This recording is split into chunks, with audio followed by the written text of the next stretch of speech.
자, 한번 따라합니다. 죄의 시작. 죄의 시작. 이란 제목으로 하나님의 말씀을 증거하도록 하겠습니다. 지난 2017년도는 개신교회에 있어서 뜻깊은 한 해였다고 말할 수 있습니다. 2017년도, 지금으로부터 한 3년 전이죠. 3년 전에 2017년도는 개신교회에 있어서 뜻깊은 한 해였습니다.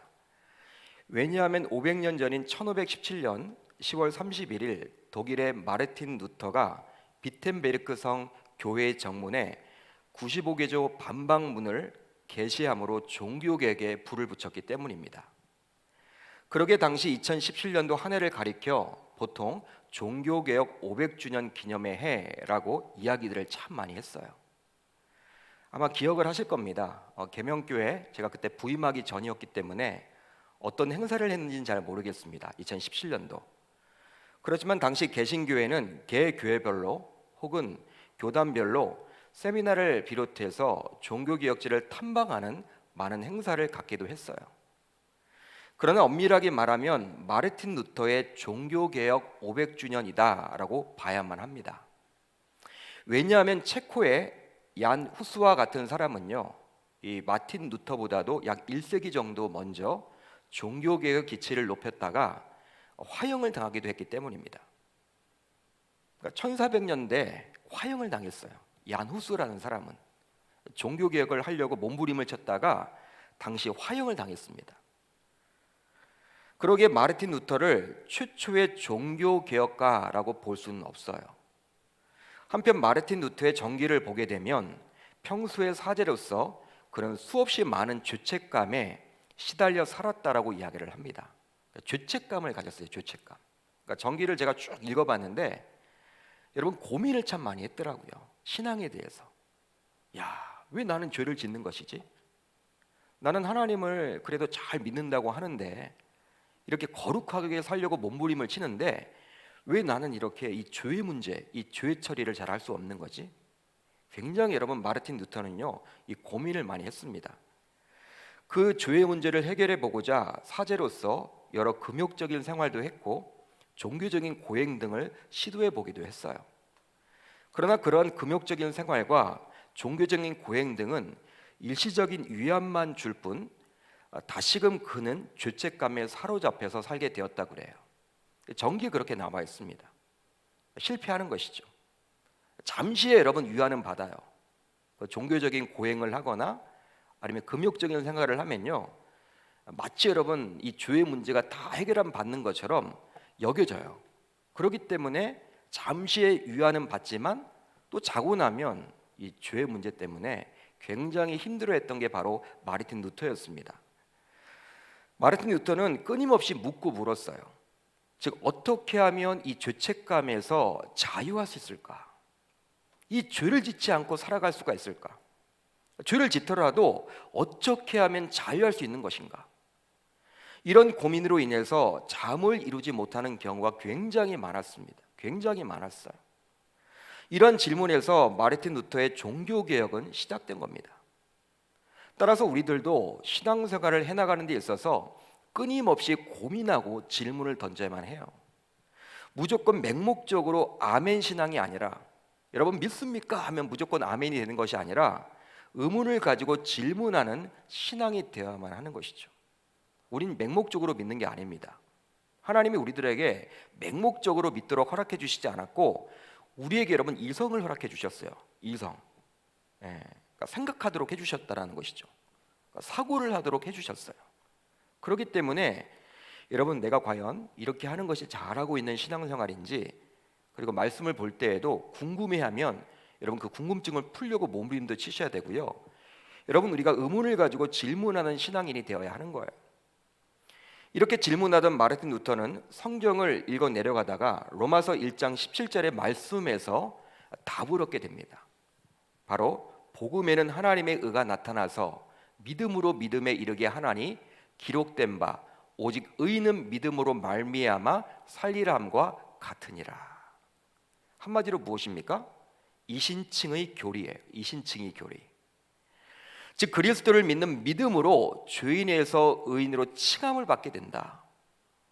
본래 죄인이었지만 의인이 된 것은, 의인으로 칭함을 받게 되는 것은 바로 믿음 때문이다. 마르틴 루터는 이 본문을 깊이 묵상하면서 죄책감에서 자유하게 되었다 그래요. 지금까지 수없이 해왔던 금욕적인 생활과 또 죄책감에서 자유하게 되었다고 합니다. 지금까지 수없이 해왔던 금욕적인 생활과 종교적인 고행 등으로는요, 결코 맛볼 수 없었던 평안을 누리게 된 것이죠. 평안을 누리게 된 거예요. 이런 확신 속에서 구지보게조 반박문을 비텐베르크 성내에 있는 교회 정문에 내걸게 된 것이죠. 그렇다면 이 죄는 어떻게 시작이 되었을까요? 오늘 우리가 살펴볼 텐데요, 이 죄의 시작은 어디입니까? 오늘 우리가 살펴볼 창세기 3장은 죄가 어떻게 인간에게 들어오게 되었는지에 대해서 말씀해주고 있습니다. 잘 보시면요, 사탄은 뱀을 통하여 하나님의 말씀을 왜곡시킴으로 여자를 꼬시게 되었고, 여자와 아담은 먹지 말아야 할 선악과를 먹게 돼요. 먹지 말아야 하는데 먹게 됩니다. 이로 인해서 인류는 하나님의 말씀을 거역하고 죄를 범하게 되었죠.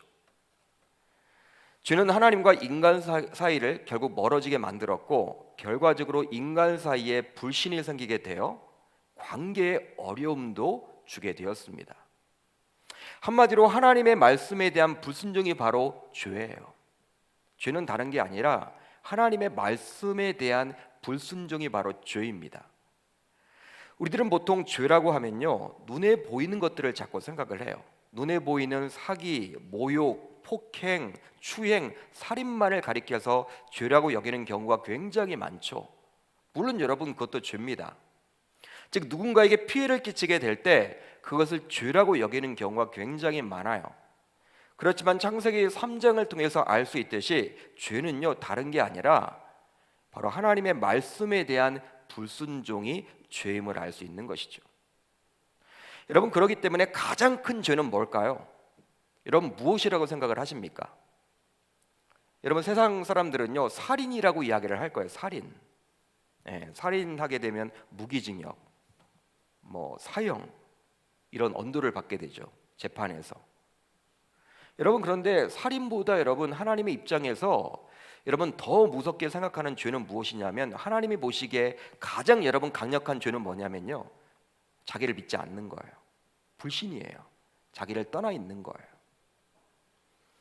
그렇다면 죄는 어떤 특징을 가지고 있습니까? 죄의 기원은 그렇다면 죄는 과연 어떤 특징을 가지고 있을까요? 우선 죄는 하나님의 말씀을 교묘하게 왜곡함으로 우리를 유혹합니다. 죄는 하나님의 말씀을 교묘하게 왜곡함으로 우리를 유혹해요.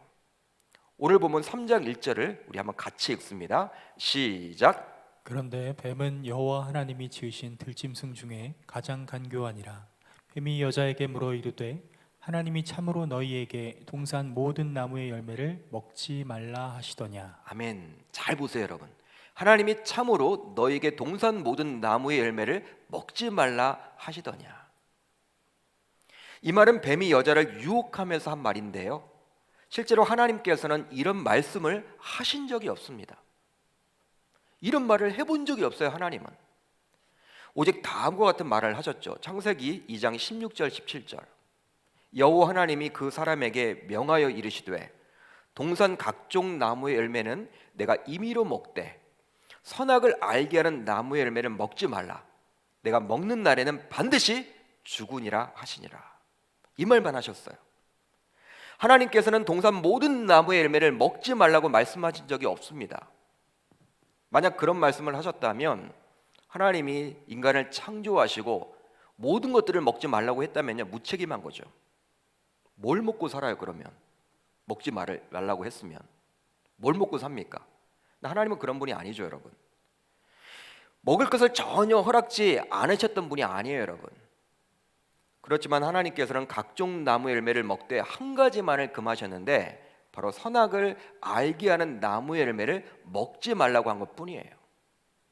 그런데 사탄인 뱀은 하나님의 말씀을 교묘하게 바꾸어서 여자를 미혹합니다. 미혹해요. 또 있습니다. 창세기 3장 3절을 보면 이렇게 나와 있죠.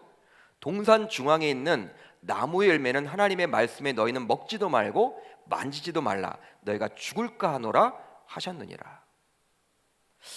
너희는 먹지도 말고 만지지도 말라. 너희가 죽을까 하노라. 뱀의 질문에 대한 여자의 답변이에요. 그렇죠? 이 여자의 답변을 잘 보게 되면요, 실제 하나님의 말씀과는 또 달랐습니다.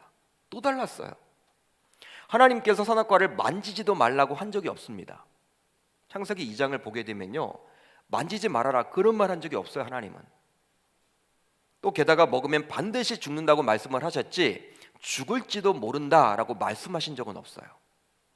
여러분, 이것은 무엇이냐면 바로 여자 자신도 하나님의 말씀을 정확하게 알지 못했던 것 같은 것이죠.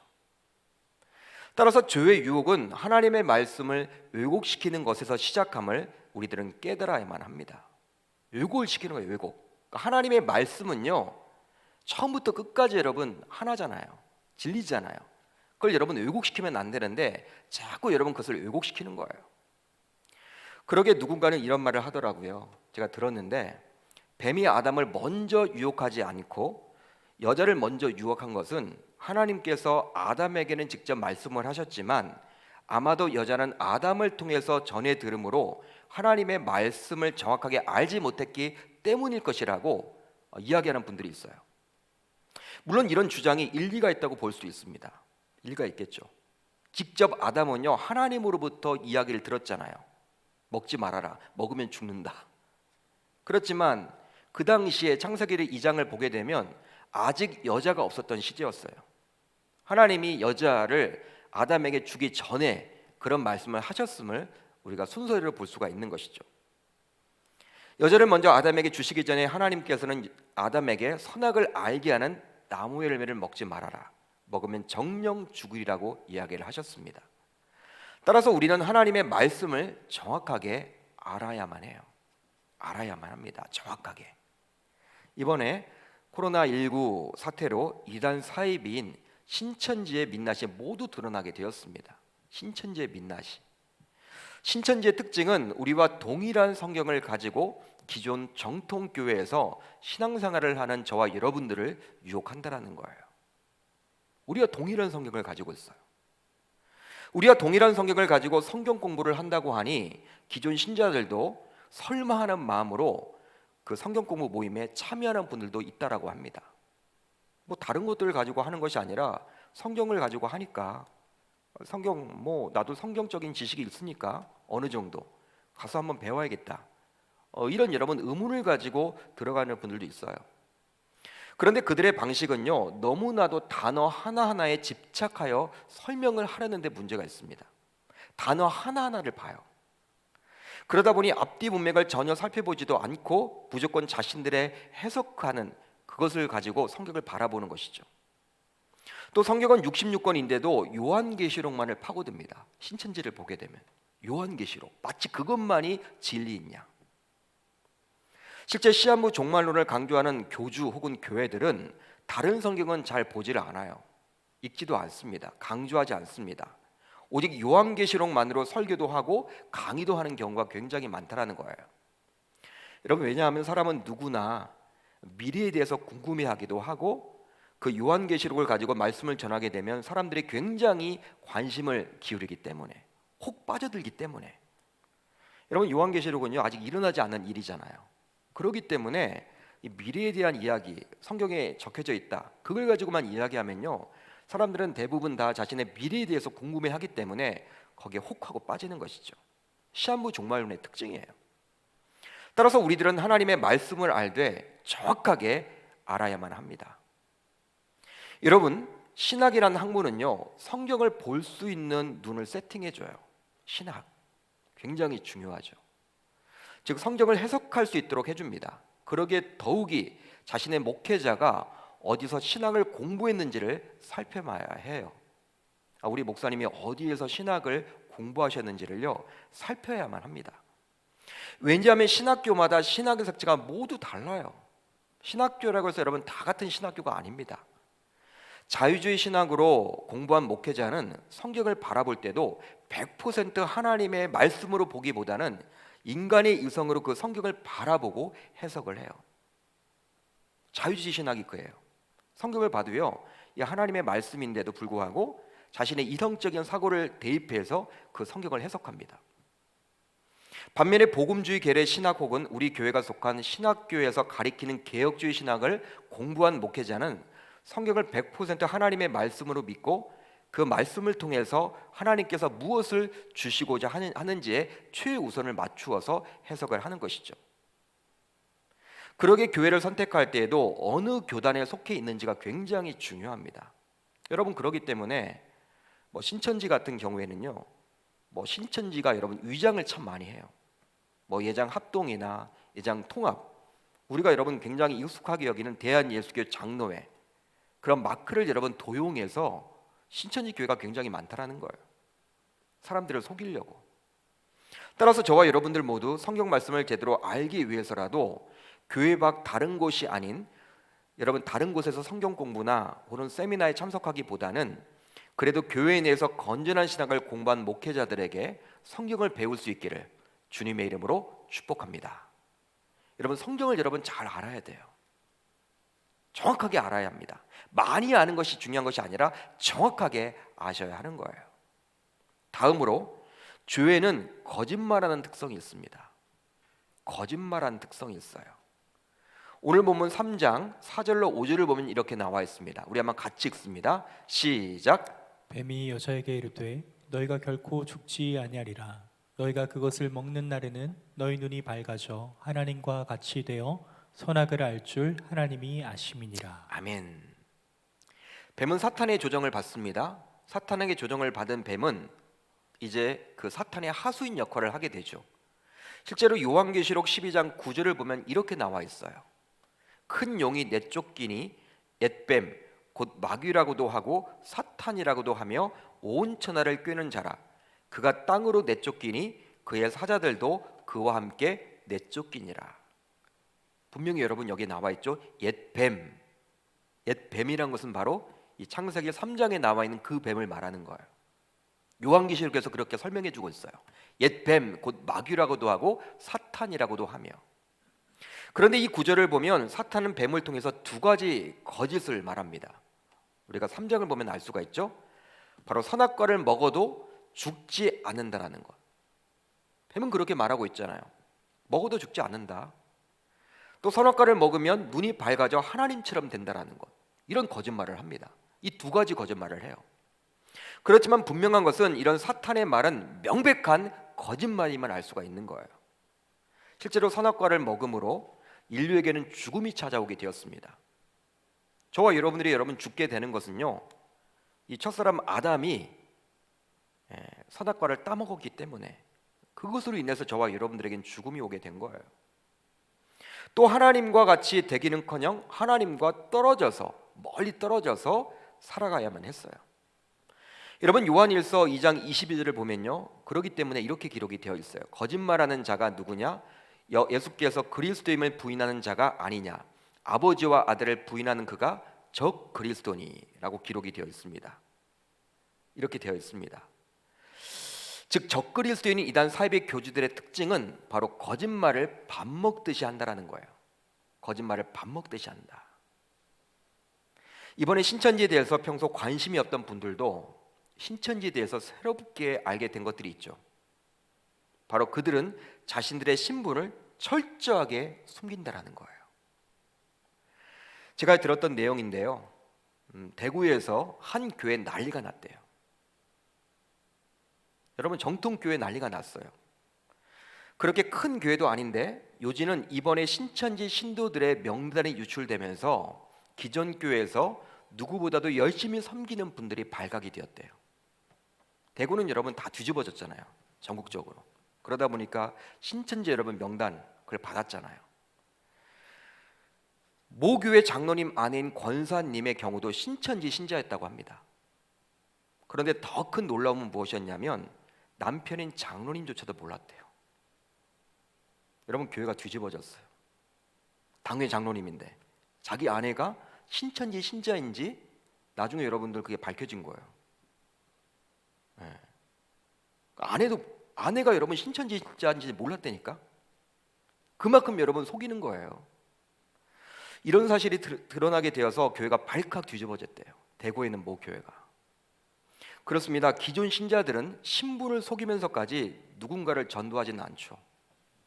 여러분, 저와 여러분들이 누구를 전도할 때도 저는 계명교회 집사입니다, 권사입니다, 목사입니다, 그렇게 여러분 다가가잖아요. 속이지 않죠, 신분을. 그런데 오히려 여러분, 기존 신자들은 신분을 속이면서 누군가를 전도하지 않는데, 그런데 신천지의 경우에는 누군가를 전도, 즉 추수하기 위해서라면 거짓말을 해도 상관없다, 이런 식이에요. 즉 결과를 위해서라면 그 과정은 어떠한 불의를 행해도 상관이 없다, 이런 식이죠. 그렇지만 성경은 분명히 어떤 경우에도 거짓말 혹은 거짓된 행동이 용납될 수 없음을 말해줍니다. 심지어는 거짓말하는 자들에게 지옥에 가게 된다라고 분명히 이야기를 하고 있어요. 바로 요한계시록 21장 8절이죠. 그러나 두려워하는 자들과 믿지 아니하는 자들과 흉악한 자들과 살인자들과 음행하는 자들과 점술가들과 우상 숭배자들과 거짓말하는 모든 자들은 불과 유황으로 타는 못에 던져지리니 이것이 둘째 사망이다. 여러분 잘 보세요. 믿지 아니하는 자들과 거짓말하는 자들, 여러분 같은 급이에요. 그렇다면 왜 죄에는 거짓말하는 특성이 있을까요? 여러분, 죄에는 왜 거짓말하는 특성이 있을까요? 바로 죄의 배후에 마귀가 있기 때문입니다. 죄의 배후에 마귀가 있어요. 요한복음 8장 44절을 보면 이렇게 나와 있죠. 너희는 너희 아비 마귀에서 났으니 너희 아비의 욕심대로 너희도 행하고자 하느니라. 그는 처음부터 살인한 자요 진리가 그 속에 없으므로 진리에 서지 못하고 거짓을 말할 때마다 제 것으로 말하나니 이는 그가 거짓말쟁이요 거짓의 아비가 되었습니다. 그러게 입만 벌리면 거짓말을 하는 사람들은요, 교회인에도 여러분 그런 분들이 있겠죠. 쉽게 여러분 거짓말을 막 내뱉고, 뭐 사업한다고 하면서 자기는 어느 교회 다닌다, 어느 교회 집사다라고 이야기하면서 막 사기치고 거짓말하는 분들은요, 하나님 자녀 아닙니다. 사탄의 자녀예요. 구원받지 못해요. 교회만 다니고 있는 것이지. 바로 그 뒤에 마귀가 붙들고 있는 거예요. 다음으로 죄는 달콤해 보입니다. 달콤해 보여요. 오늘 본문 3장 6절을 같이 읽습니다. 시작. 여자가 그 나무를 본즉 먹음직도 하고 보암직도 하고 지혜롭게 할 만큼 탐스럽기도 한 나무인지라. 여자가 그 열매를 따먹고 자기와 함께 있는 남편에게도 주매 그도 먹은지라. 여러분 잘 보세요. 여자가 그 나무를 본즉 먹음직도 하고 보암직도 하고 지혜롭게 할 만큼 탐스럽기도 한 나무인지라. 죄의 특성은요, 몹시 달콤해요. 달콤합니다. 죄라는 것은 여러분 사탕만큼 달콤해요. 여러분, 죄의 힘은 그들이 동산 안에서 늘 보던 선악과가 갑자기 먹음직스럽고 아름다우며 사람을 지혜롭게 할 만한 것처럼 보이게 만들었어요. 죄가 그렇게 여러분 만든 거예요. 여러분 평상시에는 그런 느낌을 보이지 못했는데 그게 여러분 너무나 막 갖고 싶게 느껴지는 거예요. 달콤하게. 그렇지만 실상 죄를 통해 얻는 것은 괴로움 뿐입니다. 괴로움 뿐이에요. 예를 들면 불륜을 저지르는 사람들은요, 자신들의 감정이 달콤한 사랑이라고 생각합니다. 불륜인데 스스로 생각하기에는 달콤한 사랑이래요. 즉 내로남불의 생각이 강해서 내가 하면 로맨스, 남들이 하면 불륜이라는 거예요. 자기를 합리화시키죠. 그러나 그것은 결국 가정과 자기 자신을 파멸시키는 결과를 가져오곤 합니다. 여러분, 대부분의 인간들이 참지 못하고 순간적인 쾌락을 추구하는 것은 이런 달콤함에 취해서예요. 달콤함에 취해서. 그렇지만 시간이 지나면 얼마나 비참해지는지 모릅니다. 따라서 우리들은 그 순간적인 달콤함에 취해서는 아니 될 줄 믿습니다. 여러분, 죄라는 것은 굉장히 여러분 달콤해요.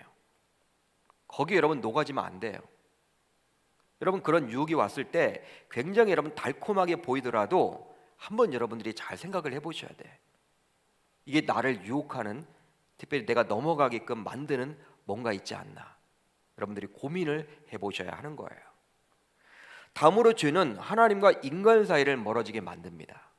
죄는 하나님과 인간 사이를 멀어지게 만들어요. 오늘 본문 3장 8절을 같이 봅니다. 시작.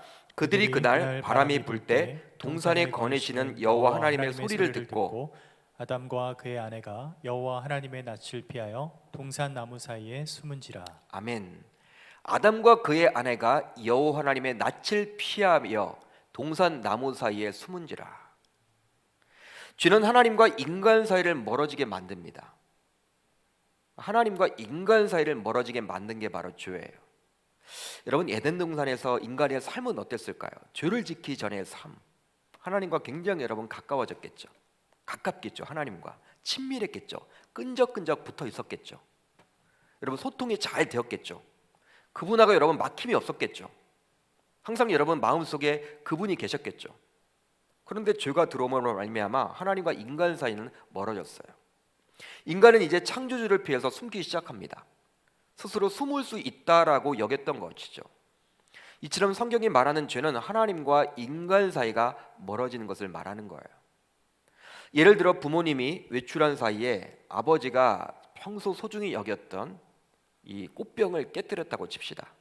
이 자녀가. 여러분, 부모님이 외출을 했는데 평상시 여러분 아버님이 매일 여러분 닦는 그 꽃병을, 이 도자기 꽃병을 여러분 깨뜨렸어요. 부주의해서. 자녀들은 부모님이 외출해서 돌아왔을 때 그냥 자신의 방에서 숨어 있거나 대부분 평소처럼 부모님께 달려가진 않을 거예요. 숨어 있겠죠, 여러분. 우선 숨고 봅니다. 나중에 자수를 하거나 부모님이 추궁하면 그때 말하려고 하지, 처음부터 무조건 여러분 막 이렇게 뭐 잘못했다고 이야기하는 경우는 거의 없을 거예요. 그 순간을 모면하기만 하겠죠. 이것이 바로 죄의 특징이에요. 죄의 특징, 숨는다라는 거. 아담과 여자도 마찬가지였습니다. 그렇지만 예수 그리스도는 이 간격을 십자가로 가깝게 회복시켰던 것이죠. 따라서 그리스도의 십자가는 하나님과 죄인들의 관계를 회복시킨 중재 역할임을 알 수가 있는 거예요. 여러분, 십자가에 달려 죽으심으로 죄인인 우리와 하나님과의 멀어졌던 그 관계를 회복시키는 것, 그 다리 연결을 시키는 것이 바로 그 십자가의 죽음이죠. 그만큼 여러분 이 죄를 짓게 되면요, 하나님과의 관계가 멀어져요. 우리가 여러분 그러기 때문에 예배 시간마다, 어떤 집회 시간마다, 은혜 받는 시간마다 하나님 앞에 죄를 회개치 않으면, 이 막힘이 있으면 이 하나님의 말씀이 들리지도 않고 기도가 잘 되지도 않고 찬양을 불러도 감동이 없고, 여러분 그런 것들은 다 이 죄의 문제 때문에 그리 하는 것이죠.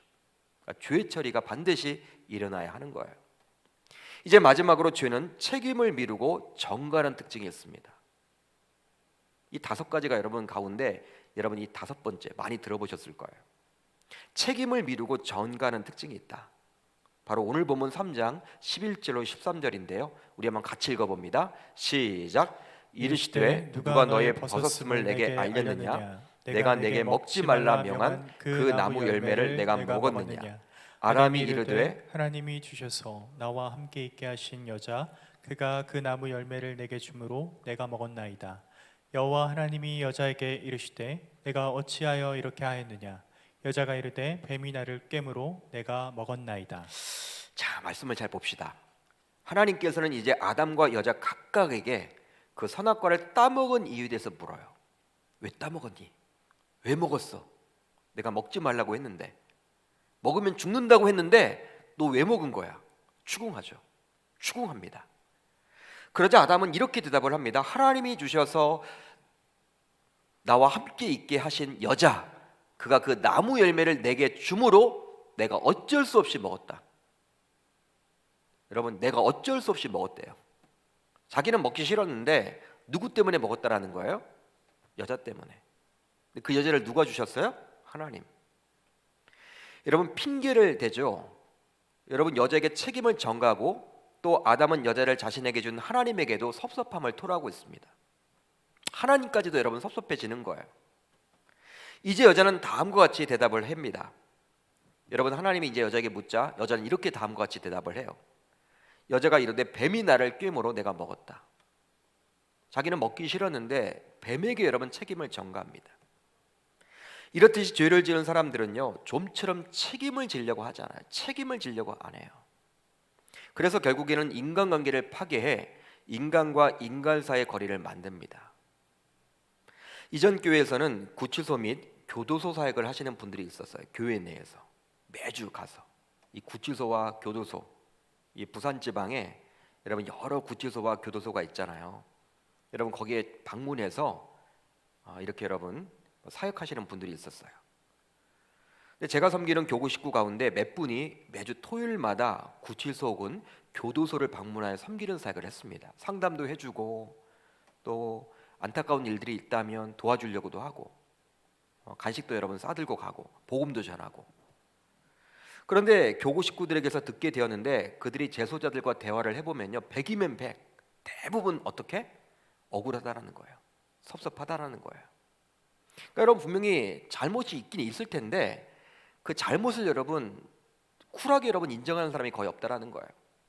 대부분 자기가 집안이 어려워서 부모님 때문에 이렇게 됐다 한탄하기도 하고, 사회를 여러분 욕하기도 하고, 학교 선생님 잘못 만났다 그런 얘기도 하고, 여러분 별별 얘기를 다 한대요. 그냥 한마디로 여러분 들어보면 자기 자신은 억울하다라는 거예요. 억울하다라는 거예요. 어쩔 수 없었다라는 거예요. 모두 누군가에게 책임을 전가하면서 누구 때문에 억울하게 이곳에 잡혀 들어오게 되었다, 다 그런 얘기를 하더라는 것이죠. 그렇습니다. 자기의 허물을 남에게 덮어 씌우는 것이 바로 죄의 특징임을 알 수가 있는 거예요. 죄를 짓게 되면 여러분 쿨하게 인정하는 경우가 거의 없다라는 거예요. 사랑하는 성도 여러분, 이 밤 우리는 이 죄가 어떻게 시작이 되었으며 죄의 특징은 과연 무엇인지 오늘 말씀을 근거로 해서 살펴보았습니다. 이 5가지 죄의 특징. 이 금요성령 집회를 가정에서 참여하고 있는 우리들 모두 예수 그리스도의 십자가의 죽음과 그 부활을 믿음으로 하나님의 자녀가 되었다면 이미 그 십자가의 보혈의 피로 우리의 죄는 깨끗하게 씻김을 받게 되었어요. 이것을 믿을 수 있기를 바랍니다. 즉 아담이 지은 죄인 원죄는 용서를 받았습니다. 그렇지만 성화되어 가는 과정 속에서 우리가 매 순간 짓게 되는 자범죄로 인해서 우리들은 여전히 죄의 유혹에 쉽게 빠지기도 하는 것이 사실이고 현실이에요. 이제부터 우리들 모두 어제보다 나은 오늘, 오늘보다 나은 내일을 꿈꾸며 성령 하나님께 의지함으로 죄와는 상관없는 자로 살아갈 수 있도록 여러분 몸부림칠 수 있는 저와 여러분들이 다 되시기를 주님의 이름으로 축복합니다. 왜냐하면 죄가 있으면 하나님과의 관계가 깊어질 수 없기 때문에 그래요. 저는 여러분 이 금요성령 집회가 굉장히 여러분 강조하는 목회자입니다. 중요하다고 봐요. 왜냐하면 우리가 지난 월요일부터 이 금요일까지 달려오셨잖아요. 우리 직장과 사업장과 학교와 삶 속에서 달려오셨어요. 우리가 주일을 앞두고 있습니다. 주일 여러분 대예배를 앞두고 있어요. 하나님을 깊이 만나는 시간이죠. 여러분 우리가 지난 일주일 동안 삶 속에서 저질렀던 많은 죄가 분명히 있을 거야. 말씀대로 살지 못하고 또 하나님께 불순종하고 또 하나님을 떠나서 생활했던 모든 것들을 이 금요성령 집회에 나와서 말씀과 기도와 찬양을 통해서 다시금 이 죄의 처리, 죄의 문제를 주님 앞에 토로함으로 회개함으로 하나님과 여러분 관계가 깨끗하게 되어서 주일 예배를 드린다면 얼마나 여러분 멋진 주일 예배가 될까요? 저는 하나님이 받으시는 예배가 될 줄 믿어요. 그렇기 때문에 저와 여러분들 모두 죄가 있다면 우리는 하나님과의 관계가 깊어질 수 없다라는 그 사실을 깨닫고 항상 우리가 깨어서 이 죄의 처리를 잘해 나갈 수 있기를 주님의 이름으로 축복합니다.